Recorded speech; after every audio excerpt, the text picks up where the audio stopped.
Budi Karya Sumadi meninjau Bandara Soekarno-Hatta saat libur Natal dan menjelang libur Tahun Baru 2024.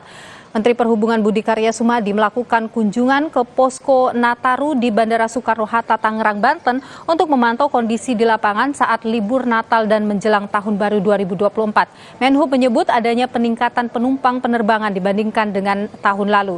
Ini menandakan kinerja dari sektor aviasi semakin membaik. Kami tutup Kompas Petang sampai di sini, saudara. Pastikan Anda terus mengupdate informasi seputar pemilu 2024 hanya di Kompas TV, independen, terpercaya. Saya Niluh Puspa. Dan saya Rahmat Ibrahim. Terima kasih. Sampai jumpa.